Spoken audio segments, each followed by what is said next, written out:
안녕하십니까.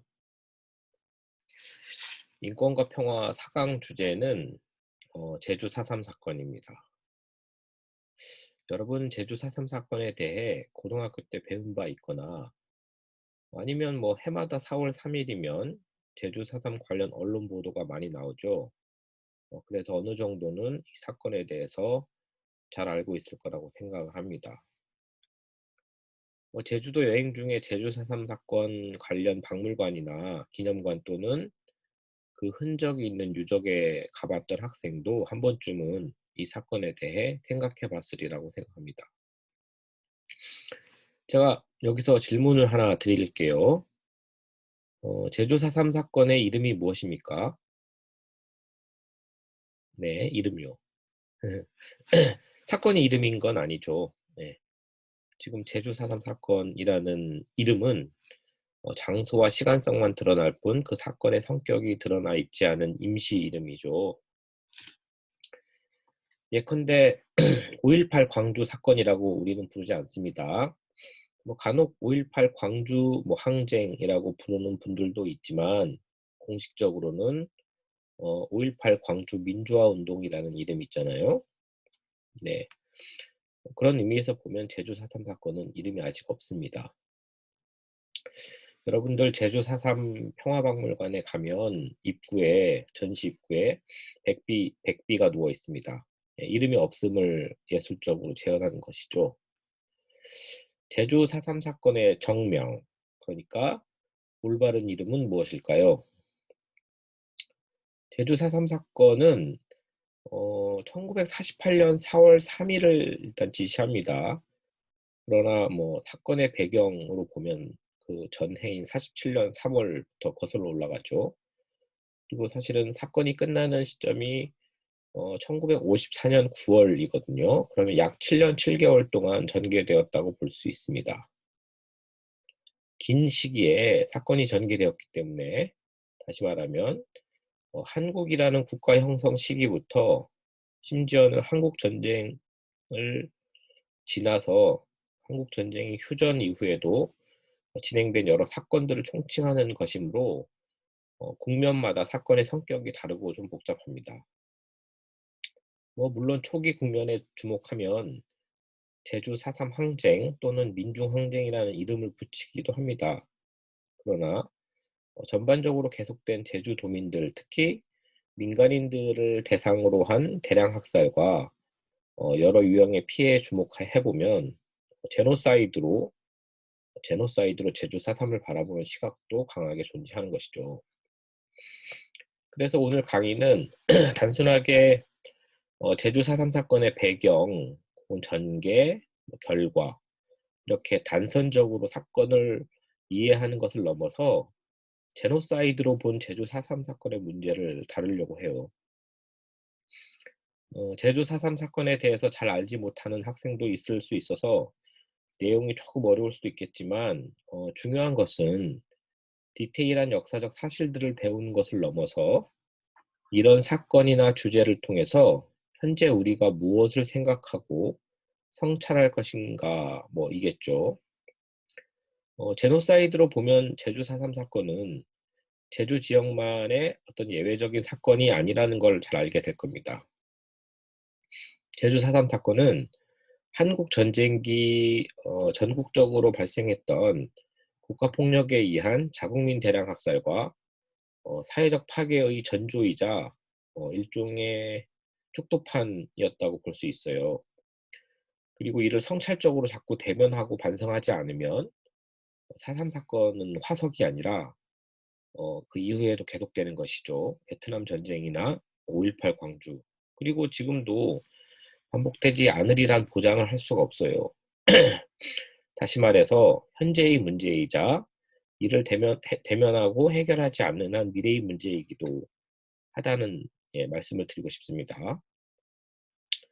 그래서 제노사이드로 본 제주 4.3 이 뒤에 제가 전국화와 보편화의 의미를 생각해 보자는 의미에서 이런 제목을 여러분들에게 제시했습니다. 자, 천천히 보도록 합시다. 뭐 전체 강의는 이렇게 제노사이드가 무엇인지 제노사이드에 대한 여러 유명한 석학들 혹은 이제 연구자들이 어떤 생각들을 했는지 선생님이 좀 간략하게 설명을 드리고요. 그런 제노사이드 시각으로 제주 4.3을 볼 때 어떤 내용들을 우리가 유념하고 생각을 해야 되는지, 그리고 그 전국화와 보편화의 의미가 무엇인지, 뭐 이런 내용들을 중심으로 강의를 진행하도록 하겠습니다. 이 지금 표지, 지금 제노사이드는 대량학살인가? 뭐 이렇게 지금 물음표가 있고요. 정의, 그러니까 정의는 저스티스가 아니고요. definition, 무엇을 정의하다 할 때 정의입니다. 범위는 스코프죠. 이런 definition and scope 디베이트들이 있었는데요. 뭐 한국은 아니고요. 뭐 서양에서 그 한계가 무엇인지를 설명을 드리려고 해요. 여기 지금 제가 슬라이드 표지로 만든 그 뒷면에 그 신분증 있죠. 유엔 총회의 신분증인데요. 지금 여기 보면 제노사이드 협약을 만들기 위해서 여러 나라의 대표가 있었겠지만 미국 쪽 대표로 닥터 라파엘 램킨이라는 분이 제노사이드라는 용어를 만든 사람입니다. 원래 미국인은 아니고요. 유럽에 있다가 유대계입니다.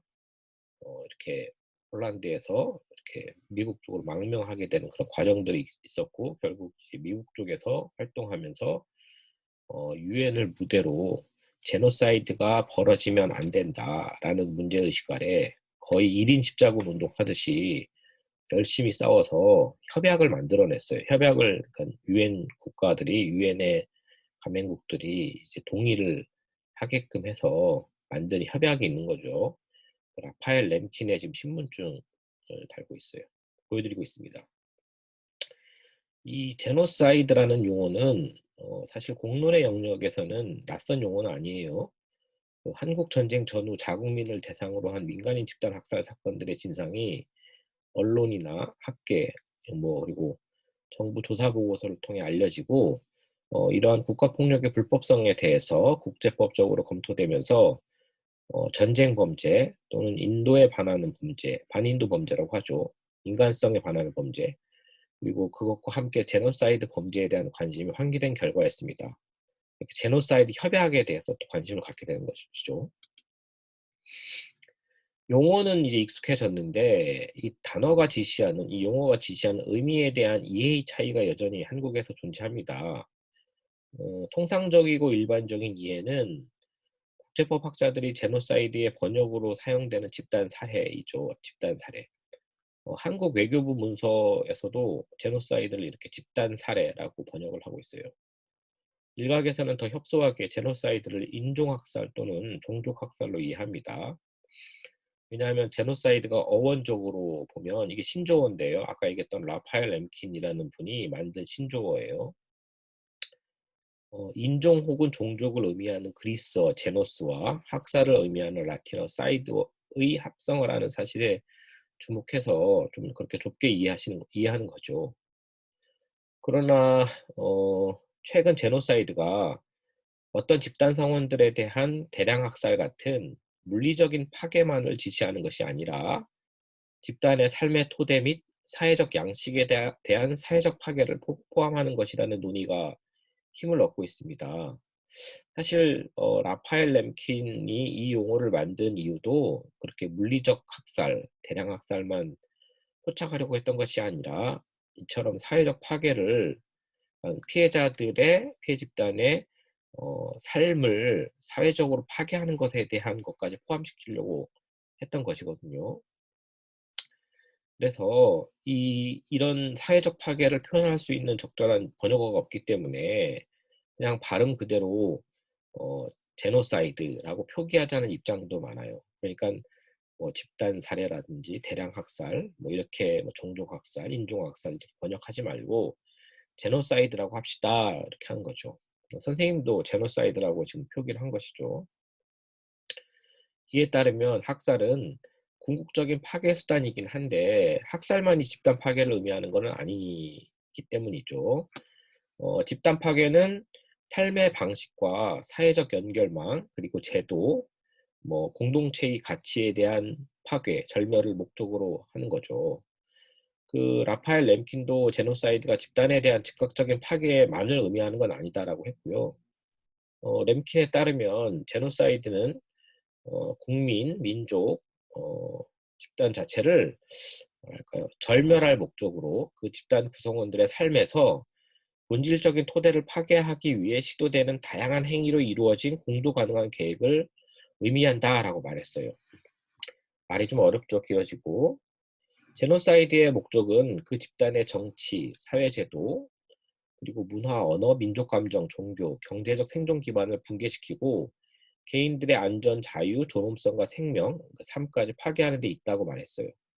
그래서 구체적으로 램키는 나치 독일이 점령 지역들에서 행한 정치적, 사회적, 문화적, 뭐 경제적, 생물학적, 물리적, 종교적, 도덕적, 뭐 제노사이드 기술들을 이렇게 설명하면서 물리적인 대량 학살은 제노사이드의 하위 범주의 하나일 뿐이다 이렇게 말을 한 바 있습니다. 여러분들이 지금 보시는 건 아티클 2라고 세컨드에 있는데요. 이건 UN 제노사이드 협약 2장이죠. 2조죠, 2조. 제노사이드 협약에서 가장 중요한 부분입니다. 그 제노사이드란 무엇인가 이렇게 정의를 하고 있는 것이죠. 한번 보십시오. 램킨이 제노사이드를 통해서 부각시키려고 했던 사회적 파괴의 다양한 차원과 의미가 이 유엔에서 제노사이드 협약이 만들어지는 과정에서 삭제되거나 대폭 수정됩니다. 그러니까 뭐 램킨이 만들어가지고 그거 자체가 유엔 협약이 된 건 아니고 유엔의 여러 그 커미티와 이후에 총회에서 협약이 그 만들어지는 과정에서 여러 국가들의 이해관계로 수정되거나 뭐 없어지거나 그렇게 되면서 이렇게 뼈만 앙상하게 남게 된 것이죠. 2조 한번 읽어볼까요? 본협약에서 제노사이드라 함은 이 정의죠. definition. 국민, 인종, 민족, 종교 집단을 이렇게 4개의 집단을 구성했네요. 피해자 집단은 국민, 인종, 민족, 종교. 나머지 집단의 뭐 대량학살은 제노사이드가 아니게 될까요? 여튼 4개 집단을 전부 혹은 일부를, 전부는 알겠어요. 일부는 뭐가 일부일까요? 어디서부터 일부일까요? 2명? 200명? 2000명? 2만 명? 어쨌든 애매합니다. 그리고 파괴할 의도를 가지고, 이건 가해자겠죠. 어떤 피해자 집단에 대해 전부 혹은 일부를 파괴할 의도를 가지고, 이 의도가 그럼 입증이 돼야 되는 겁니다. 실행된 아래와 같은 행위를 말한다. 그래서 A, 그러니까 첫 번째가 살해하는 거죠. 학살. 그러니까 파괴 의도를 가지고 학살한다. 이거 제노사이드다. 이거죠. 그리고 뭐 B, C, D, E 이렇게 있는데요. 뭐 사실 중요하지 않아요. 원래 그 여러 내용들이 있었는데 지우고 하다 보니까 수정되고 하다 보니까 이렇게 형해화 됐는데요. 전체적으로 보면 협약의 정의는 사실상 의도성을 중심으로 제노사이드 행위를 규정하고 있습니다. 즉 집단을 파괴하려는 특정 의도를 제노사이드의 중요한 구성 요소로 삼고 있는 것이죠. 그런데 제노사이드 가해자의 의도를 판별하는 것은 주관적 의미 이해 영역에 해당하므로 쉽지가 않은 것이죠. 뭐 가해자들은 내가 그런 의도를 가졌다 이런 걸 다 부인합니다. 그리고 최고 레벨로 올라갈수록 뭐 누구를 죽여라, 학살해라, 어떤 집단을 말살해라 이런 거를 어떤 의도를 드러내는 명령 페이퍼 문서를 써주지 않아요. 말로 하거나 의중을 이렇게 보이는 것이죠. 입증되기 참 어렵습니다. 이러한 모호성은 또 전부 혹은 일부나 그리고 아래와 같은 이런 문구들에서도 계속됩니다. 그리고 협약에서 명시된 제노사이드 정의는 램킨의 정의와 비교해 볼 때 뭐 물리적 살해, 생물학적이고 문화적인 부분 범주만 간신히 살아남은 채 상당히 후퇴한 것이라고 할 수 있습니다.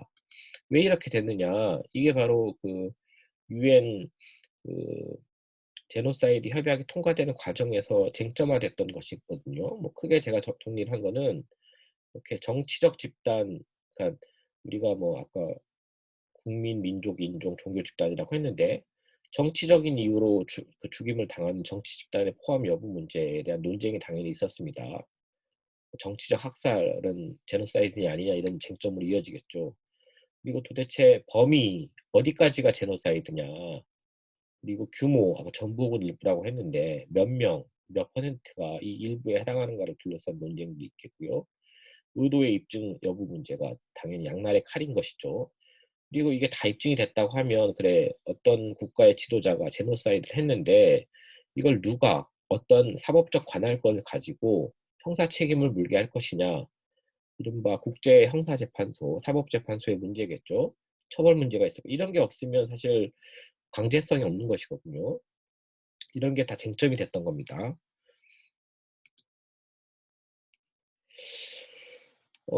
제노사이드 협약이 만들어지고 그 이후에 서구에서 제노사이드 연구가 폭발적으로 이렇게 늘어납니다. 당연히 유엔 협약을 비판하는 데서 출발했어요.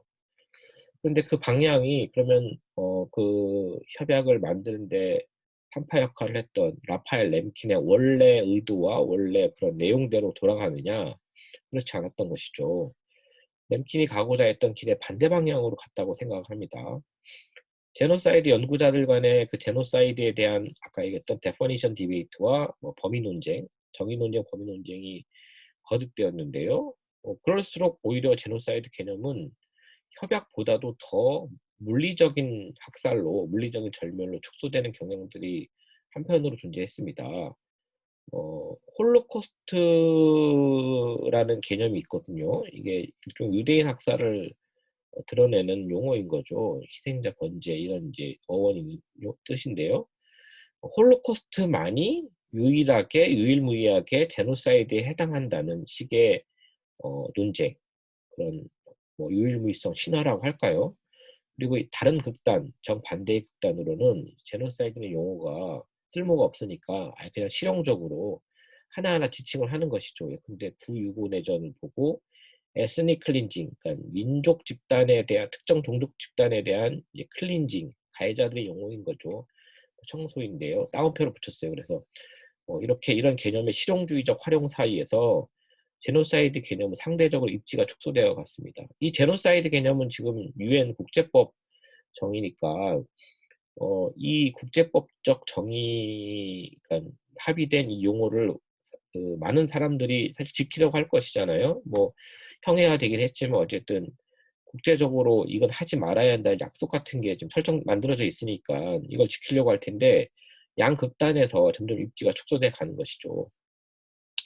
동시에 협약의 정의에서 빠진 뭐 근데 아까 정치적 학살 문제부터 수많은 학살들의 사례들을 정의하기 위해서 막 사이드 용어들이 범람하게 됐습니다. 뭐 아까 했던 폴리티사이드, 그러니까 폴리티컬 매사커, 정치적 학살을 지칭한 용어겠죠. 그걸 이제 포착하기 위한 폴리틱 사이드라든지 뭐 특히 여성들 요즘 많이 여성 집단들 혐오에 기반한 이제 사례들, 이게 사실 이번 요즘 문제만은 아니고 그 역사적으로 계속 있었던 문제니까 그걸 포착하기 뭐 페미사이드라든지 뭐 자국민 학살을 포착하기 위한 용어라든지 뭐 이렇게 뭐 어번 사이드 도시적 사례 같은 이렇게 사이드 용어들이 범람하게 된 것이죠. 그 결과 서구의 제노사이드 연구는 진전을 이룰수록 점점 그 한계에 봉착하게 되는 상황에 빠졌습니다. 영국의 정치사회학자 마틴 쇼라는 사람이 있는데요. 이 사람이 제노사이드에 대한 학문적인 접근이 법과 역사 일부 영역에 한정되어 있다고 비판을 했습니다. 그 법학 분야에서는 구6.5와 르완다에서의 임시국제 형사법정을 경험하면서 전체적이면서 세부적인 것까지 아우르는 수많은 주제들이 연구되었고 역사학에서는 홀로코스트에서 다른 제노사이드 사례들에 대한 연구로 확장되었습니다만 이렇게 비판하는 거죠. 그러나 이러한 연구들에서 제노사이드 개념은 의도, 아까 얘기했던 의도성, 그러니까 집단, 피해 집단할 때 집단, 파괴 개념에 대한 뭐 법적인 접근, 법적인 담론에 결박되어서 매우 협소하게 정의된 채 진전이 없다 이렇게 비판했어요. 이러한 상황에서 법률가를 포함해 많은 그 학자들은 1948년 유엔 협약의 정의를 사용하고 있고 세계 곳곳에서 명백한 제노사이드 사건이 발생해도 그것이 제노사이드냐 아니냐를 둘러싸고 과거의 논쟁들이 반복되고 있다 이렇게 비판했습니다. 예컨대 민간인에 대한 대량 공격을 뭐 제노사이드로 볼 거냐 말 거냐, 제노사이드로 보면 국제사회가 개입할 거냐 말 거냐, 개입하게 되면 어떤 수단으로 개입할 것이냐, 뭐 이런 것들에 대한 논쟁만 벌어지고 정작 눈앞에서 벌어지는 제노사이드 방지나 그걸 못하게 하는 것에 대한 무기력함들을 계속 보여주고 있는 것이죠. 그래서 결국 제노사이드에 대한 서구 학계의 논쟁은 좀 실패했다 이렇게 보고 있는 게 마틴 쇼입니다. 결국은 정의를 현실적인 상황들을 반영해서 정의를 바꿔야 되고 그 메커니즘을 좀 이해하는 게 그 제노사이드로 이렇게 전개되는 그 상황들, 그런 단계들, 국면들을 이해하는 게 필요하다. 그래야 어느 시점에서 국제사회가 경고하고 개입하고 들어가는지 뭐 이런 얘기들이 다른 일각에서 비판적으로 나왔던 것이죠. 뭐 지금 슬라이드에서 보여지는 책 What is Genocide나 War and Genocide 이게 바로 마틴 쇼의 저작들인데요. 그래서 기존의 유엔 협약과 서구의 그 물리적 학살로 축소된 제노사이드에 대한 여러 정의들을 극복하기 위해서 마틴 쇼가 협약으로부터 벗어나서 새로운 개념 정의를 시도합니다. 읽어볼까요? 일단 정의. 제노사이드는 뭐다? 아까 그 뭐 국민, 인종, 종족, 뭐 종교 집단 혹은 뭐 정치 집단을 포함할 거냐 말 거냐 이렇게 하지 않고 아예 포괄적으로 민간인이라는 게 되게 중요하다고 합니다. 비무장 민간인 사회 집단을 그다음에 학살을 넘어서서 파괴하려는 이 의도가 포함되어 있는 거죠. 하려는. 그러나 파괴하려는 더 포괄적입니다. 그다음 가해자 정의일 텐데요. 무장 권력 조직들과 꼭 국가만이 아니라 무장 집단을 얘기하는 겁니다. 국가의 후원을 받는 무장 집단까지 포함하는 거겠죠. 이 무장 권력 조직들과 그리고 더 나아가서 이 파괴에 저항하는 이 민간인 사회 집단들 및 여타 행위자들 간의 그런 사회 갈등의 유형 혹은 전쟁이다. 이렇게 정의됐어요. 이렇게 정의한 이유가 있어요. 왜냐하면 일방적으로 학살을 민간인 사회 집단이 당했다. 죽임을 당했다. 이게 한편으로는 내가 피해자다라고 드러내는데 하나의 강점이 있지만 또 민간인 사회 집단이 그렇게 아무 생각 없이 당하기만 하는 존재는 아니잖아요. 뭔가 저항을 했으면 의미가 있는 것이죠. 그리고 그 학살로 가기 전에 주체적인 생각과 주체적인 행위를 하는 집단인 것이잖아요. 다만 이 가해자 집단의 무력이 압도적으로 강해서 그 피해 집단들의 혹은 민간인 사회 집단들의 저항이 되게 뭐랄까요? 대칭적이지 못한, 균형적이지 못한, 일방적이라고 할 수는 없고 어쨌든 심각하게 비대칭적인 그런 사회 갈등 내지는 전쟁으로 봐야 된다라는 게 마틴 쇼의 핵심 주장이라고 할 수 있습니다. 그리고 제노사이드 행위는 그런 의미에서 무장 권력 조직들이 민간인 사회 집단들을 적으로 다루거나 무장 권력 조직들이 그 집단의 성원으로 간주한 개인들에 대해 그러니까 이제 이 핵심은 뭐냐면 피해 집단들이 어떤 사람들이냐인 건데 비무장이라는 것도 하나의 중요한 조건이지만 내가 어떤 사람이냐를 여기는 게 중요한 게 아니라 스스로 인식하는 게 중요한 게 아니라 피해자가 스스로 우리가 어떤 집단이야라고 인식하는 게 중요한 게 아니라 가해자가 정리한다는 겁니다. 피해자 집단의 속성과 상관없이 가해자가 너네는 이런 놈들이야, 너네들은 빨갱이야, 너네들은 적이야 라고 인식하는 가해자 인식이 이런 제노사이드 행위에 더 중요하다고 보는 것이죠. 그래서 그런 사람들에 대해서 살해와 폭력, 강제력을 이용해 그 집단들이 실제 가지고 있거나 가진 것으로 추정되는 사회적 힘을 파괴하려는 행위다. 이렇게 정리를 했습니다. 좀 어렵죠? 어쨌든 중요한 건 제노사이드는 학살이 아니다. 물리적 학살에 국한되지 않는다. 그리고 일방적이다. 그래서 당하는 쪽이 무력하게 당한다. 이런 건 좀 벗어나야 된다. 왜냐하면 어쨌든 당하는 피해 집단, 피해 민간인 사회 집단에서도 뭔가 저항하는 힘들이 있고 그 힘에 주목해줘야 된다. 이런 차원에 그렇게 보면 제노사이드라는 거는 비대칭적인 폭력적인 사회 갈등의 유형 또는 전쟁이다. 이렇게 이해하는 게 굉장히 중요하다. 이렇게 마틴 쇼가 말하는 겁니다. 이렇게 정리를 제가 또 따로 했습니다. 그러니까 마틴 쇼의 그 작업에 그 의미를 좀 정리해 본다면, 첫째, 제노사이드를 단순하게 파괴 의도로 정의하지 않고 폭력적인 사회 갈등의 유역으로 파악했습니다. 둘째, 가해자를 무장 권력 조직들이라는 용어로 포착해서 권력에 대한 야심과 폭력을 산출할 수 있는 조직화된 무장력의 결합을 이제 드러내려고 했고요. 이 조직들에는 제노사이드를 저지른 국가기구 및 유사 국가기구들, 정당, 군대, 혹은 준군사주의 운동 모두 포함됩니다. 청년단들도 다 포함이 되는 거죠. 제주에선 서북청년단도 사실상 이 집단에 포함이 되는 겁니다. 셋째, 가해자를 표적으로 삼은 피해자 집단을 민간인 사회 집단들로 규정했습니다.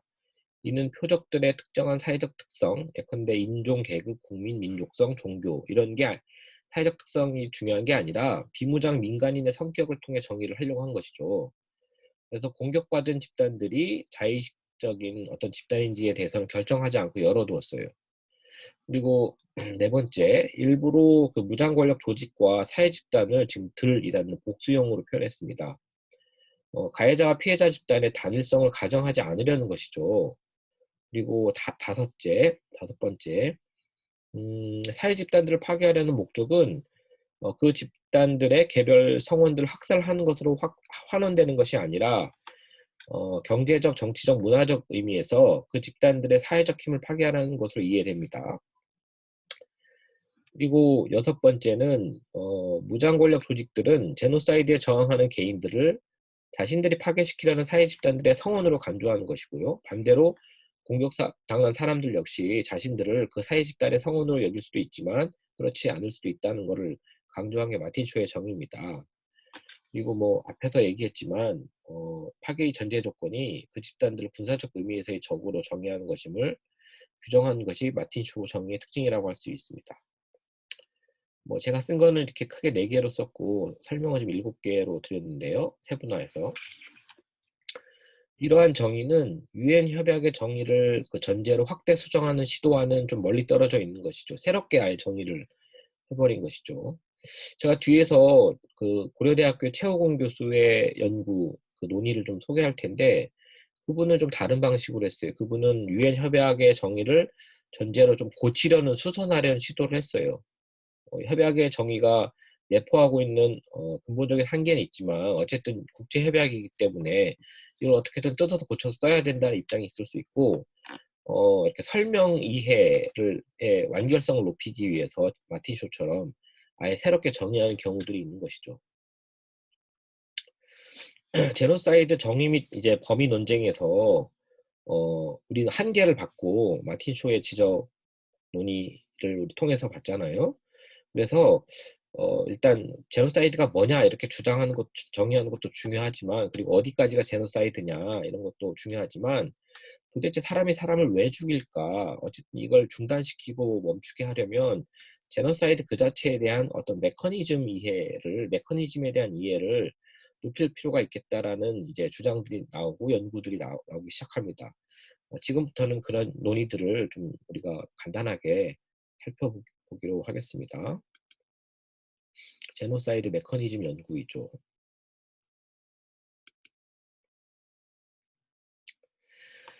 무엇이 어디까지가 제노사이드인가? 이 논쟁은 제노사이드의 사례들에 대한 역사적 연구가 심화되면서 제노사이드가 발생하는 정치, 사회, 문화, 심리 구조와 제노사이드 수행의 조건들 그리고 상승하는 단계에 대한 관심으로 제노사이드가 이렇게 쭉 에스컬레이팅 되잖아요. 그래서 궁극적으로 최종적으로는 이렇게 절멸 단계로 간 것이죠. 이런 거에 대한 관심으로 차츰 전환되었다고 할 수 있습니다. 제노사이드 정의 및 범위 논쟁이 교착될 무렵에 제노사이드가 발생하는 사회심리적 메커니즘을 규명하려는 연구가 본격적으로 진행이 되었어요. 1974년에 그 스탠리 밀그램 실험, 그 권위에 대한 복종과 관련한 실험인데요. 여기에 영향을 받은 여러 해외 연구들이 80년대, 90년대 쏟아져 나온 것이죠. 그 중에서 제가 좀 추천을 드릴 만한 거는 허버트 허시의 제노사이드와 기억의 정치라는 책이 있습니다. 이 책은 95년에 미국에서 출판되었고요. 한국에서는 2000년대 후반에 출판이 되었습니다. 제가 번역해서 출판을 했어요. 그리고 국내에서는 어 국내에서도 이제 이런 연구들이 시작이 됐어요. 특히 사람이 사람을 왜 죽이는가, 그 명령에 복종해서 이런 권위화, 그다음에 뭐 죽임을 당하는 사람들에 대한 문제인데, 피해자 집단, 얘네들이 인간이 아니어서 혹은 인간처럼 안 봐서 비인거 하나 문제, 그리고 사람을 계속 죽이다 보니까 무뎌져서, 심리적으로 무뎌져서 일상화의 문제, 뭐 이런 것들에 대한 뭐랄까요, 언어와 문화, 심리적 기제가 제노사이드 수행에 어떤 영향을 끼치는지에 대한 연구들이 시작이 된 것이죠. 한국에서는 마찬가지 제가 거의 처음으로 했습니다. 2002년에 제주 4.3 사건을 민간 학살 메커니즘의 차원에서 분석한 바 있습니다. 국가 형성과 전쟁이라는 사회 구조에서 제주도 지역 주민이 뭐랄까요, 일종의 빨갱이 종자화, 유사 인종화 같은 거죠. 종자화로 인한 뭐 비인간화 그리고 젠더화가 되었고, 이에 대한 공격성 투사가 복종범죄의 시스템 안에서 학살 심성이 내면화된 결과 5개월 동안, 특히 초토화 작전 시기죠, 대량 학살이 벌어졌다, 이렇게 제가 논의를 한 바 있습니다. 그리고 이 4.3 때의 이런 권위와 비인간화, 뭐 일상화 메커니즘이, 이런 학살의 사회심리적 메커니즘이 한국전쟁에서 더 본격적으로 전개되었다, 확장되었다, 이렇게 논의한 바 있어요. 이와 달리 대량 학살이라는 압도적인 폭력 상황으로 나아가기까지 폭력의 상승 과정을 경로 중심적으로 분석하는 제노사이드에 대한 연구, 단계적 메커니즘 연구들이 또 있습니다. 사회 심리적 메커니즘 연구가 있고, 특히 학살 가해자와 피해자 간의 어떤 그 관계, 비대칭적 관계에서 벌어진 일들이라고 한다면, 이거는 경로 중심적으로 어떤 단계들을 거쳐서 이 학살들이 점점 상승하느냐의 문제를 주목한 것이죠. 왜냐하면 제노사이드가 갑자기 발생하는 건 아니거든요. 예를 들면 와이츠라는 2003년에 쓴 그 유명한 에릭 와이츠라는 사람의 책에 보면 몇 개의 사례를 이렇게 분석을 하는데요. 스탈린 소련, 그리고 나치 독일, 크메르루즈의 캄보디아, 세르비아, 보스니아 사례를 분석을 하는데, 그 단계를 5단계로 나눠서 제노사이드가 전개된다고 얘기를 해요. 1단계는 권력과 이상향 단계고, 2단계는 주민을 이렇게 범주화하는 단계, 3단계는 뭐 주민을 제거하고, 4단계는 최종 제거, 5단계는 뭐 주민의 제거를 리추얼, 그러니까 의례화하는 단계, 이렇게 얘기를 하거든요. 사실 이게 좀 잘 안 와닿는데요. 그레고리 스탠턴이 더 자세하게 루안다 사례를 통해서 8단계로 세분화시켰습니다.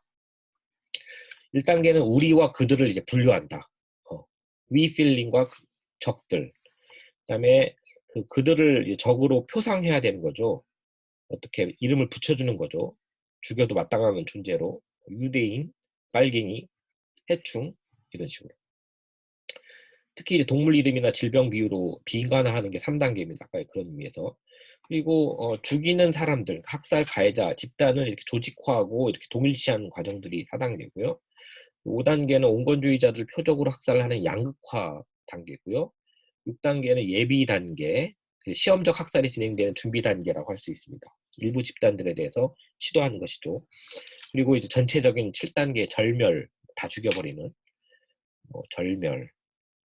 그리고 8단계는 대량 학살로 끝나는 게 아니라 학살 이후에도 그 학살을 혹은 사회적 파괴를 정당화하는 디나이얼, 부정, 부인 단계. 이게 되게 중요합니다, 사실. 그러니까 살아남은 피해자들과 유족들이 존재하는 건데, 그 사람들이 자기 아버지, 어머니, 뭐 형제, 자매 잃은 거잖아요. 혹은 자기 이제 마을 주민, 친구 뭐 등등을 잃은 건데, 그 사람들에 대한 기억마저도 말살시키려는 거죠. 이 사람들은 죽여도 마땅한 자비였기 때문에 억울하지 않아, 그 사람들 얘기하지 마, 이렇게 억압하는 거죠. 그리고 가해자들은 피해자들의 기억을 억압할 뿐만 아니라, 내가 그렇게 많은 피해자들을, 그런 사람들을 적으로 죽였는데 떳떳하게 얘기하고 다니고, 그걸 훈장받고 승진하고 돈을 벌고, 뭐 이런 게 그 사회의 부인 단계, 부정 단계라고 할 수 있습니다. 역사 부정은 이 단계에 포함이 되는 거예요. 이게 이제 10단계로 스탠턴이 나중에 8단계를 더 세분화해서 이제 10단계로 발전시키는데요. 이렇게 뭐 클래시피케이션, 분류, 2단계 상징화, 3단계 디스크리미네이션, 차별, 그리고 4단계 디휴머나이제이션은 이제 비인간화, 그리고 가해자의 조직 단계, 그다음에 6단계는 양극화, 그다음에 7단계는 예비 뭐 준비, 8단계는 집행하고 9단계는 절멸하고, 여기 10단계 보면 디나이얼이 있죠. 부인 단계. 이렇게 내용이 있습니다. 한국에서는 김상기나 김태우 교수가 이런 연구를 수행했습니다. 김상기는 제주 4.3 사건을 크게 폭력 전조, 그리고 폭력 수행, 폭력 이후 단계로 구분을 하고, 그 세부적인 그 메커니즘을 10단계로 나눠서 이렇게 구분하거든요. 뭐 이데올로기와 조직화, 타자화, 동질화, 고립화, 상호 보복화, 광기화, 절멸화, 부정화, 정당화, 뭐 부정화와 정당화를 구분했어요. 이렇게 논의했는데요. 김태우 교수는 조금 더 체계적으로 그 통합하면서, 아까 10단계로 나눈 걸 통합하면서 8단계로, 사실 스탠턴의 단계 구분과 좀 비슷합니다.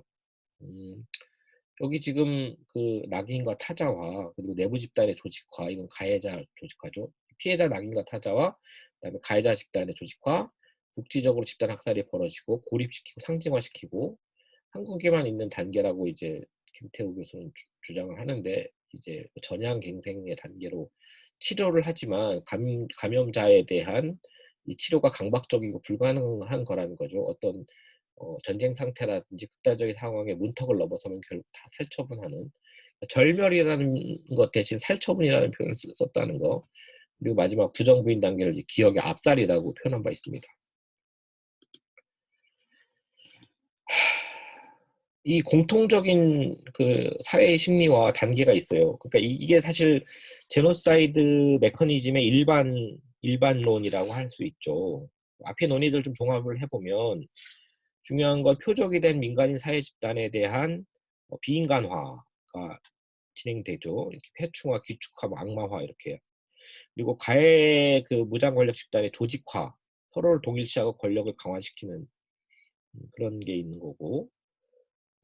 그리고 절멸의 전조인 예비적 파괴, 그리고 절멸, 대량학살이죠. 그리고 아까 얘기했지만 생존자와 유가족 공동체에 대해서 대량학살 사실을 부정하고 기억을 압살시키는 단계가 있는 거죠.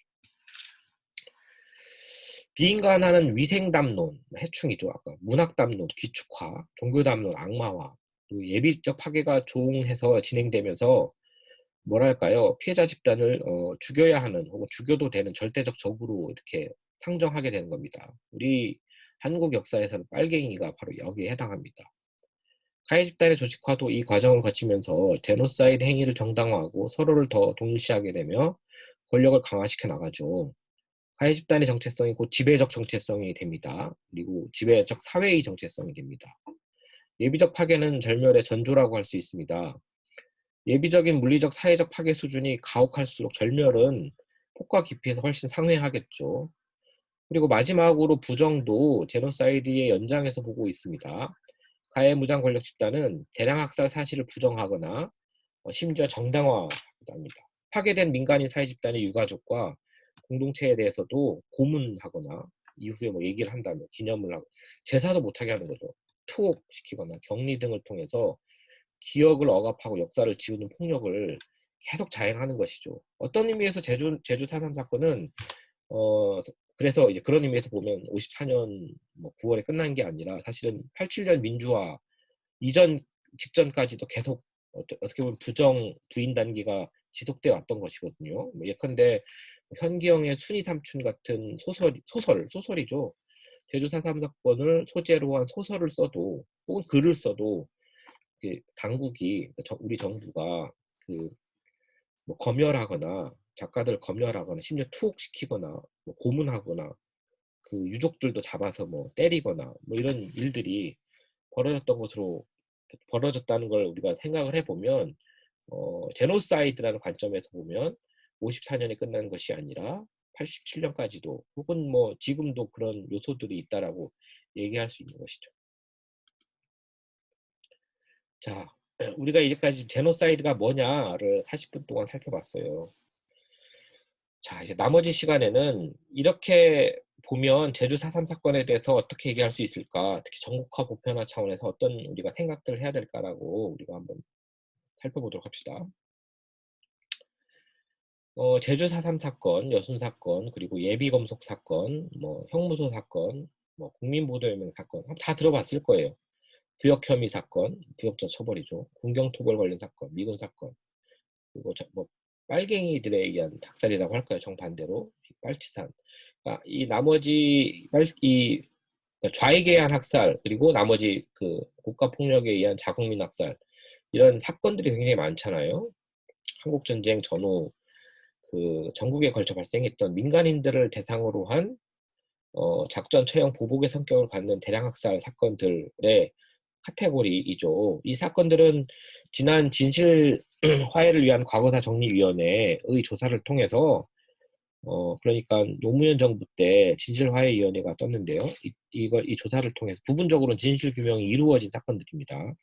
물론 다 되지 않았어요. 그래서 지금 제2기 진실화해를 위한 진상규명위원회를 띄워야 되고, 그걸 위한 이 특별법 수정이 지금 국회에 계류 중인데, 뭐 마지막에 법사위 통과가 되지 않았어요. 20대 국회에서. 아마 다음 국회에서 다시 한번 논의가 될 텐데요. 그 피해자와 유족의 사건 신청, 그 직접 신청과 그거 말고도 뭐 진화위가 이렇게 직권조사 결정을 통해서 이렇게 진상규명이 진행이 됐습니다. 그 이 사건들은 국제법적으로 제노사이드에 해당할까요?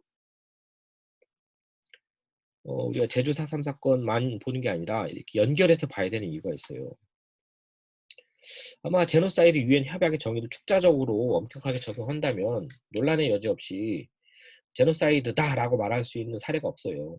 이 사건들은 다 물론 제노사이드처럼 비도덕적이고 악하고 뭐 하여튼 엄청나게 많이 죽었고 그랬지만, 뭐 단지 쌓아 올려진 뭐랄까 시체들의 높이만을 가지고 제노사이드라고 말할 수 있는 건 아니었잖아요. 뭐 아까 얘기했던 의도성, 피해 집단, 뭐 정치 집단은 안 되고 뭐 이런 등등이 있었잖아요. 그러니까 이제 대량 학살인데 이게 과연 제노사이드냐 아니냐 이렇게 논란이 벌어지게 되고 아무것도 못하게 되는 것이죠.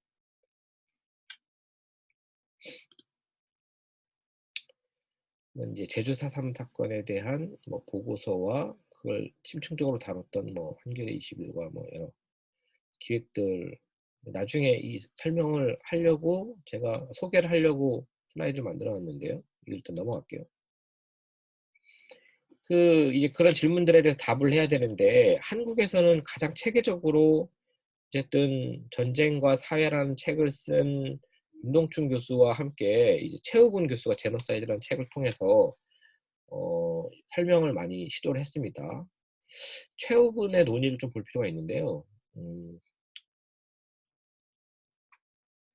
최우근은 모든 국가 범죄가 제노사이드는 아니다, 일단 이렇게 얘기를 하면서 가해자가 국가 또는 국가가 후원하는 집단이라는 사실은 대량 학살이 제노사이드로 인정받기 위해서 중요한 필요 조건이지 그 자체가 충분 조건은 아니다. 학살된 사람의 수나 학살의 대상이 되었던 집단 구성원 가운데 실제로 학살된 사람이 차지하는 비율, 뭐 학살의 동기, 뭐 의도와 계획의 존재 여부, 관련 기관들 사이에 이루어진 공조의 정도, 탄압과 학살에 동원된 방법, 학살이 그 집단에 속한 사람들이 이후 삶에 미친 파괴적 정도 등등이 검토되어야 어떤 그러니까 국가폭력에 의한 대량 학살 사건이 제노사이드인지 아닌지를 판단할 수 있다, 이렇게 얘기를 했거든요. 그러니까 협약에서 출발을 해서 협약을 더 촘촘하게 이렇게 어떤 요건들을 강화시켜서 이렇게 그걸 기준으로 판단하는 시도를 하고 있는 것이죠. 이런 관점과 방법을 통해 최우군은 4.3 사건, 제주 4.3 사건과 국민보도혁명 사건 정도가 제노사이드에 해당한다, 이렇게 얘기를 했어요. 나머지는 뭡니까? 여튼 그는 협약의 정의를 확대 수정해서 새롭게 정의를 내리고 가해자, 피해자, 뭐 이데올로기의 존재, 파괴의 방법과 결과, 또 하나의 쟁점인 뭐 지역과 민족의 차원에서 볼 때 제주 4.3 학살이 제노사이드였다고 주장을 합니다. 또한 한국전쟁 중에 발생한 다른 민간인 집단 학살들과 비교할 때 상당한 피해자 규모, 그리고 짧은 기간에 보여준 공권력과 중군사 조직의 학살 집행과 동원 능력, 학살의 전국성을 들면서 보도연맹에 대한 대량 학살도 뭐 제노사이드 수준이다, 이렇게 봅니다. 가해의 의도가 존재했고 파괴의 범위가 상당하다는 것이죠. 이 시도는 사실 협약이라는 구물의 유효성을 인정하면서 아까 얘기했던 대로 구물에 나 있는 구멍을 메우고 해진 구물을 촘촘하게 수선하는 그런 시도라고 스스로 최호공 교수가 작성한 바 있어요. 그러니까 이제 왜 이렇게 해야 되느냐? 그러면 빠지는 게 있잖아요. 그러면 죽음의 위기가 발생하는 거잖아요. 어떤 건 제노사이드고 어떤 건 제노사이드가 아니게 되고 어떤 건 국제적으로 인정이 되고 어떤 건 국제적으로 인정이 안 되고 그렇게 한계를 스스로 한계가 있지만 이런 시도를 한 데 대해 뭐 그렇게 얘기한 적이 있어요. 발생한 그 국제 협약의 법적 구속력과 강제력을 포기할 수는 없다. 특히 이제 지금은 상설 국제형사재판소가 설립되어 있거든요. 그리고 활동하고 있는 상황에서 이런 주장 한계가 있지만 주장들에 대해 상당한 지지들이 있습니다. 그러나 이제 제가 어떤 비판할지 아시겠죠? 제노사이드 정의의 그 학살 가해자와 학살 동기, 의도를 명시하고 보호 집단의 대상을 확대한다고 해서 협약의 정의가 내포하고 있는 한계들, 이런 뭐 의도 집단 파괴 개념에 대한 법적 용법이란 한계들인데요. 이런 게 진짜 극복이 되냐? 나는 회의적입니다. 오히려 마틴 쇼처럼 제노사이드를 가해자의 주관적 의도적 행위라는 시각에서 벗어나서 마틴 쇼처럼 비대칭적인 갈등, 관계적, 구조적 상황에서 발전한 행위라는 시각으로 이동해야 된다. 그러지 않으면 한계가 있다. 그리고 뭐 사람 죽는 거 다친 것만이 아니라 사회적 파괴, 그 사회적 삶의 파괴로 확장시키지 않는 한, 그리고 또 다른 갈등 구조인 전쟁이라는 사회 갈등의 유형과 연결해 사고하지 않는 한 이런 시도들은 미봉책에 그칠 거라고 생각을 합니다. 그 최우구는 제주 4.3 사건과 보도연맹 사건을 같은 시기 다른 대량학살 사건들과 비교할 때 그 차별적인 데가 있다. 이것만이 제노사이드 사건이다. 이렇게 얘기를 했잖아요. 근데 이제 뭐 역사를 공부하는 제 입장에서 자세하게 보면 4.3 사건과 국민보도연맹 사건이 완전히 다른 사건들과 별개의 사건이냐? 그렇진 않다는 겁니다. 사실 밀접하게 연관해야, 그리고 그렇게 봐야 사건의 전모를 파악할 수가 있어요. 4.3 사건만 해도 군경토벌 사건과 예비검속 사건, 형무소 재소자 사건, 미군 사건이 복합적으로 다, 제가 툭툭판이라는 표현을 썼는데 이미 들어와 있어요. 긴 시기에 이런 국면들이 다 전개가 됐습니다. 여순 사건은 사실 제주 4.3 사건이 초토화 대량 학살로 전개되는 중요한 계기 중 하나였어요. 그러니까 제주 4.3 사건이 처음에 민중항쟁으로 시작을 했다가 이제 그 민중항쟁을 진압하기 위해서, 선거 반대와 민중항쟁을 진압하기 위해서 미군 정의 이후에 대한민국 정부가 군을 이제 동원을 하잖아요.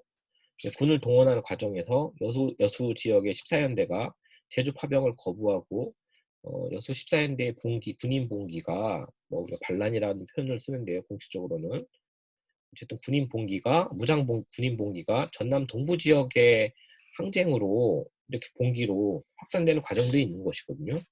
사산 사건, 여순 사건을 떼어서 생각할 수가 없어요. 두 사건 다 대한민국 정부 수립 전후에 어떤 국가를 건설할 것인가를 둘러싼 내전적 성격의 비대칭적 사회 갈등이죠. 남한만의, 그러니까 38선 이남 남한만의 단독 선거를 통한 단독 정부 수립, 이걸 반대하는 거거든요. 어쨌든 자주적 민족 통일국가를 수립해야 된다.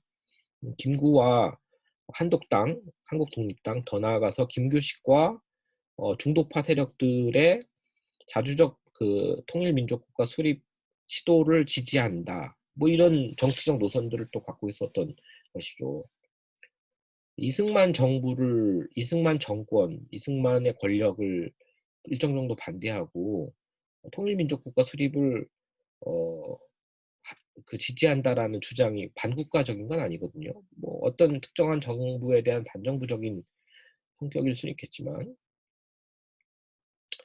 어쨌든 그런 사회 갈등이었는데 뭐 결과가 참담한 거죠. 대량 학살로 뭐 정부를 반대 요즘 말로 하면 정부를 반대했는데 정부를 반대한다고 군과 경찰과 사적 폭력을 동원해서 다 죽인 거죠. 그 지역을. 그런 거거든요. 어, 이게 지금 에피소드적 사건으로만 보면 4.3 사건 안에 항쟁으로서의 사건, 그 초토화 작전으로서의 사건, 그 결과 뭐 대량 학살 뭐 이런 것들이 계속 전개되고 있는 것이고요. 이게 지금 49년 초에 그 초토화 작전과 대량 학살은 사실 종결이 됩니다. 그런데 이제 이게 에피소드적 사건이 아니라 국면적으로 쭉 길게 보면 끝나지 않아요. 4.3 사건은 1950년으로 넘어가는 겨울에 벌어진 군경 토벌 관련 사건으로 연속이 됩니다. 제주와 전남 동부 지역뿐만 아니라 전국적으로 빨치산에 대한 토벌 작전이 진행이 되고, 빨치산을 토벌한다는 명목하에 작전 지역 내에 있는 주민들의 삶의 파괴가 자행되었던 것이죠.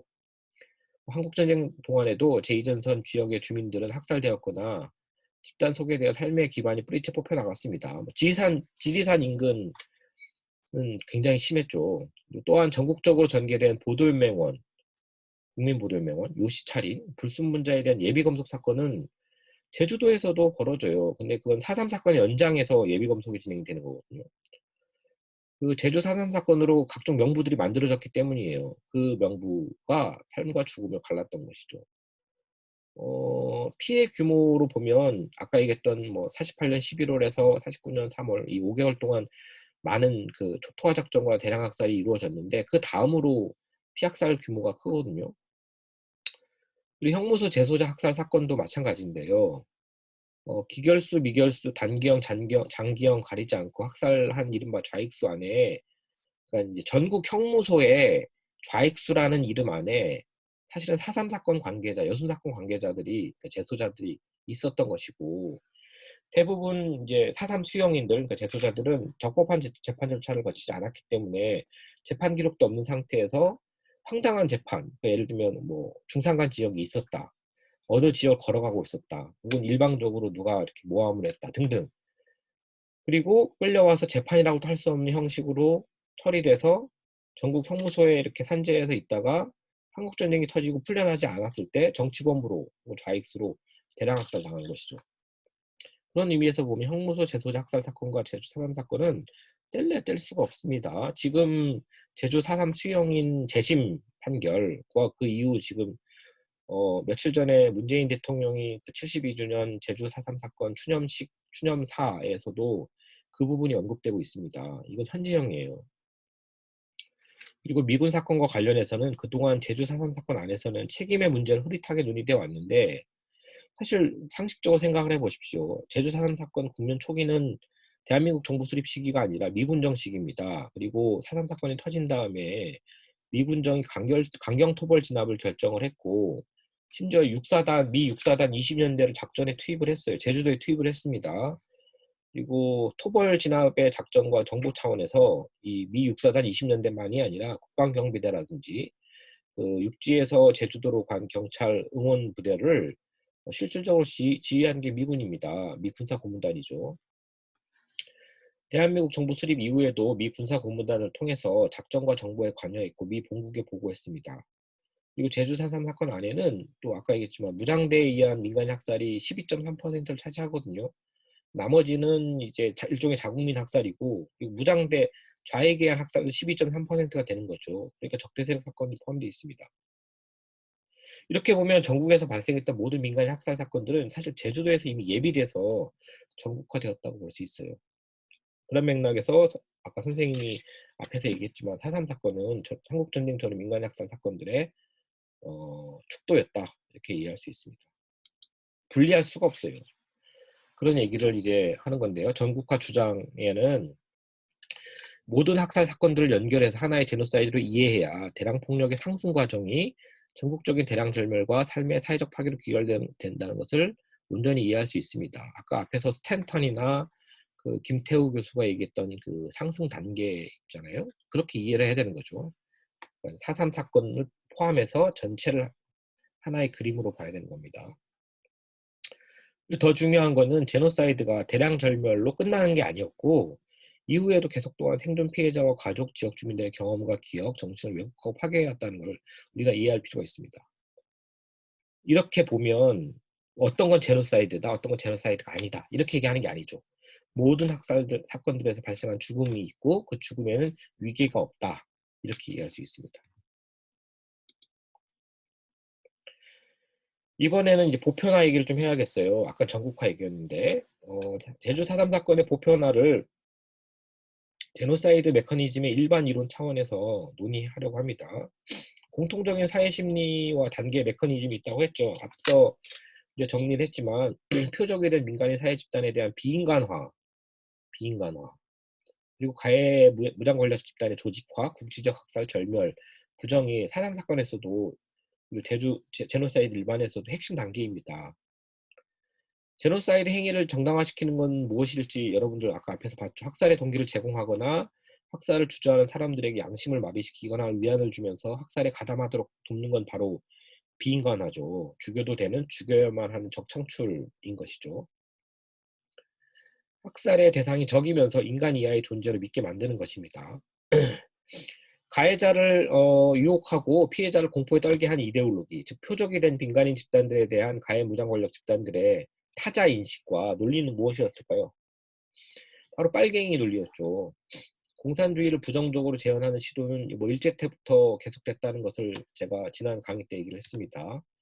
이게 이제 그 공산주의자가 더 발전해 계속되어서 공산주의자로 낙인된 자가 민족의 적으로 확고히 자리를 잡은 것도 바로 제주 4.3 사건과 여순 사건을 전후로 한 것이었다는 걸 제가 지난번 강의 때 말씀을 드렸어요. 이 시기에 내부 구성원의 지지가 미약한 이승만 정권은 공산주의자 타자에 대한 적대적 인식과 이미지를 구축했고 대한민국 국민의 정체성은 공산주의자를 부정적인 타자로 간주하는 것을 통해 형성될 수 있었습니다. 빨갱이 적에 대한 규정은 낙인 대상이 실제 그러한지 아닌지 상관이 없어요. 그러니까 낙인하는 거죠. 그러니까 내가 공산주의자여서 이렇게 빨갱이다가 아니라 그 낙인할 힘이 있는 사람이 넌 빨갱이야, 공산주의자라고 말하는 것이죠. 사상 유무와 상관없이 좌익시 되는 것이죠. 여순 사건이 터진 직후에 우파 정치인인 김구와 한독당을 그 남로당과 연계된 세력으로 낙인 찍으려고 했던 이승만 정권의 시도가 있었거든요. 이게 바로 그 빨갱이의 낙인이 그 가해자에 의해서 그 가해자에 의해서 이루어진다는 걸 우리가 알 수 있게 하는 사례들이고요. 그리고 4.3 사건 때 누구보다도 빨갱이를 때려잡는 데 앞장섰던 조병옥 경무부장이 있어요. 나중에 그 한국전쟁 전후에 내무부 장관을 하고 그 야당계, 그러니까 민주당 쪽에 그 뭐랄까 창립자, 뭐 파운딩 파더라고 할 수 있는 사람인 정치인인데요.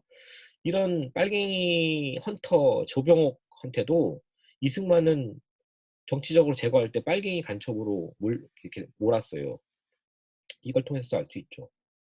더욱 흥미로운 것은 이 빨갱이 적에 대한 규정이 그냥 낙인으로 끝나지 않는다는 것입니다. 빨갱이 적에 대한 창출은 비인간화 작업을 동반했으며 대체로 빨갱이와 그의 종자, 가족 전체가 귀축, 악마 등의 부정적 존재로 이미지화되는 과정인 것이죠. 이념적 언어뿐만 아니라 유사인종적이고 종교적이고 지역적이고 문화적이고 젠더적 증오를 드러내는 언어가 동원이 되었습니다. 표적에 대한 사회 집단들이 이 레토릭에 포박돼서 전개가 되면 반드시 제거되어야 되는 덩어리로 재현된 것이죠. 그러니까 이 빨갱이 낙인은 사람이나 뭐 가족만이 아니라 막 전염성, 그러니까 지역, 민족 성원, 마을 사람, 일가 친척 다 이렇게 막 엄청나게 확대되는 겁니다. 4.3 사건 당시에는 중산간 지역과 같은 특정 지역에 거주하는 사람들까지 다 빨갱이로 대상화되었고요. 이후 토벌대가 통제하고 있는 해안 마을의 주민들에게까지 확장이 되었습니다. 붉은색의 선정성과 전염성에 침투하는 이미지를 섬 전체에 투영시킨 결과였습니다. 조병옥 경무부장은 빨갱이 섬이라고 아예 전체로 불러버렸거든요. 김재능 서북청년당 그 제주 지부장은 제주도를 작은 모스크바라고 칭했어요. 그러니까 여기에 거주하는 제주도민은 새로운 반공국가의 정체성을 위협하는 적대적 종자의 위치로 전락하게 됐고 그 제주도민은 빨갱이 잡초가 되는 것이고 그래서 국가라는 정원사에 의해 제거되어야 되는 대상이 되었습니다. 제주도민의 가족은 빨갱이 종자가 재생산되는 장소로 인식이 되었습니다. 가부장적 인식에서 빨갱이 내지 폭도를 재생산한다고 여겨지는 여성은 특히 폭력의 주요한 대상이 되었습니다. 대살이라는 말이 있어서 대신해서 죽이는 거. 남편이 입산하면 그 아내, 그 아버지, 그 어머니, 심지어는 어떤 임신한 여성의 배를 가르고 좀 되게 선정적이긴 하지만 그 태아를 이렇게 죽이기도 했습니다. 빨갱이 종자로 인식하는 것이죠. 그리고 성폭력, 이렇게 정화, 빨갱이의 남편에게 오염로부터 오염된 뭐 여성의 신체를 내가 정화시켜 줄게 해서 뭐 성폭력, 이런 레토릭이 사실 제주도에서만 발생했던 것이 아니라 예컨대 뭐 보스니아 관광 캠프는 그런 논리와 전제에 있는 것이죠. 결국 그 가해자들의 빨갱이에 대한 인종화된 징후, 그리고 남성의 성적 판타지의 결합은 여성을 빨갱이 신체로 재현했습니다. 그 결과 제주도 여성은 빨갱이 사냥의 피해자이자 가부장적 성폭력의 피해자가 되는 이중의 고통을 겪어야 했습니다. 제주 4.3 사건의 보편화를 이렇게 주장하는 것은 세계의 제노사이드 사례들에서도 보편적으로 보이는 비인간화가 인종화된 증오나 종교적, 지역적, 문화적, 젠더적 증오 정치, 헤이트 폴리틱스와 결합할 때 나타나는 대량 폭력의 양상이 제주 4.3에서도 어김없이 전개되었다. 이것을 강조하고자 했습니다. 제노사이드로서 제주 4.3만이 홀로코스트의 유일무이성이 필적한다는 감각, 지금 제주도에서 많이 주장이 되고 있어요. 우리는 제노사이드고 우리만이 홀로코스트와 뭐 비견된다. 요건 조금 포기하셔야 된다. 제주도민들. 좀 제노사이드 일반이라는 보편적 감각 속에서 묻어질 필요가 있다고 생각합니다. 세계 사례와 비교할 때 특성이 있었다면 그 시체 높이나 비극의 유일무이성이 아니라 아까 얘기했던 전향이라는 치료 프로그램 단계가 뭐 하나 더 있었고 이게 뭐 결과적으로 더 비극적인 자기 파괴로 귀결되었다는 것 정도이고요. 우리만 달라, 우리가 더 비극적이야, 우리가 더 불행해, 이런 감각을 없애야 되고 보편적인 차원에서 우리와 마찬가지로 다른 지역에서도 다른 지역의 죽음들도 우리와 같아 라는 인식이 필요하고 실제 제노사이드의 메커니즘을 보면 아까 얘기했던 뭐 비인간화부터 제가 쭉 설명드렸던 요소들 있잖아요. 이 공통적으로 나타났고 사실 4.3 사건만 떼어서 볼 게 아니라 쭉 전체적으로 연결해서 한 그림으로 봐야 그래서 에스컬레이팅 되는 대량 폭력의 어떤 상승 과정들을 봐야 그러니까 에스컬레이팅 되는 과정을 봐야 우리가 전체 그림을 더 잘 이해할 수 있다고 생각합니다. 예, 이게 나오면인데요. 사실 제가 전국화와 보편화를 얘기하게 된 이유는 있어요. 지금 이게 제주 그 영무원인데요. 애월 학위. 사실 제 설명과 다른 의미에서 규정된 4.3 모델의 전국화 세계화 보편화 논의가 이미 있었습니다. 연세대학교 박명림 교수의 논의인데요. 2016년 10월 말에 제6회 4.3 평화포럼에서 제주 4.3 모델의 세계화 보편화를 위한 논의들이 오갔습니다. 박명림 교수의 발표가 세계 보편 모델을 위한 실론이었고요. 그래서 아까 얘기했던 앞서 봤던 이 장소가 어디냐면 제주 애월 하기 영모원인데요. 이 모델을 사례로 박명림 교수가 들었어요. 그리고 이제 제주 4.3 유족회와 피해자죠. 가해자 집단이라고 할 수 있는 경우회, 경찰들 모임이잖아요. 경우회가 협력한 모델 사례를 근거로 화해와 상생에 대한 정치 철학, 역사 철학적 논의를 그 발표에서 막 전개했거든요. 이런 주장을 했는데요. 제주 4.3 모델은 모든 갈등이 극복된 대통합, 대해원, 대상생, 대승화를 보여주는 것으로 전국화 세계화 보편화시킬 수 있다는 주장을 했습니다. 사실 이 주장의 내용이 받아들여져서 그 제주 4.3 사건 추념식의 추념사, 대통령 추념사가 70주년, 2018년이죠. 그리고 올해, 얼마 전에 72주년, 그리고 중간에 2019년에 국무총리가 왔거든요. 이낙연 국무총리가 와서 추념사를 했는데요. 이 3년 연속 추념사에 이 기조가 반영이 돼 있어요.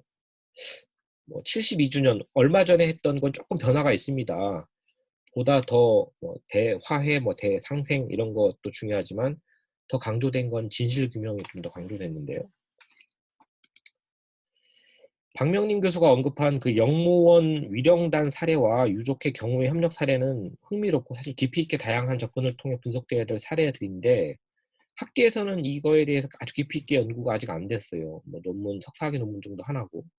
그런데 정치적으로 막 이 사례들이 막 소개가 되고 심지어는 다크 투어의 현장으로 그러니까 뭐 제주도의 뭐 다크 투어 어두운 과거들을 통해서 역사들을 통해서 어쨌든 이제 성찰하는 그런 이제 일종의 관광 투어 중에 하나이잖아요. 영무원에 가서 이렇게 보는 분들이 많아진 것 같아요. 그리고 이게 되게 모범적인 사례인 것처럼 소개가 되는데요. 그 다 좋은데 좀 더 시간을 두고 좀 봐야 될 것 같아요. 일단 화해와 상생으로 보이는 이 표층의 밑으로 깊이 들어가서 여러 층에서 얽혀 있는 갈등적인 이야기들을 좀 볼 필요가 있습니다.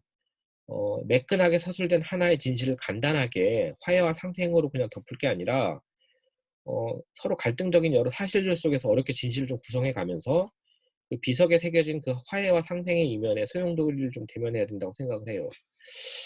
어, 이 영무원은 사실 국가가 이 제주 4.3 사건에 대해서 어떤 입장을 가지고 진실 규명을 하고 그것에 대한 보고서를 만들고 그다음에 뭐 그 기념 공간을 만들고 이런 어떤 과정들 이전에 마을 주민들끼리 해결을 본 것이거든요. 일종의 해결을 본 것이죠. 진실은 사실 규명하지 않았어요. 그냥 세 개의 비가 서로 성격이 다른 비가 있는 거죠. 뭐 항일 운동과 관련한 이제 비석이 있고 그다음에 그 가해자 비석이 있고 제주 4.3 그러니까 이 한 공간에 서로 다른 성격의 죽음이 특히 그냥 다른 게 아니라 서로 갈등적으로 서로 죽였던 성격의 비석들이 한데 있는 거거든요. 그거를 같이 하고 더 이상 얘기하지 말자. 이렇게 화해하고 상생하자. 과거는 덮고 미래로 가자. 뭐 이렇게 한 거죠. 좋은 말들인데요. 어, 일단 그런 합의가 누구에 의해서 그렇게 된 건지, 마을 구성원, 어른들, 그러면 거기서 소외되는 사람들, 배제된 사람들의 이야기들. 사실 이제 그 밑으로 표층에서 심층으로 이렇게 깊이 들어가 보면 엄청난 소용돌이가 있는데 그걸 그냥 봉합한 것이 아닐까라는 생각도 드는데요.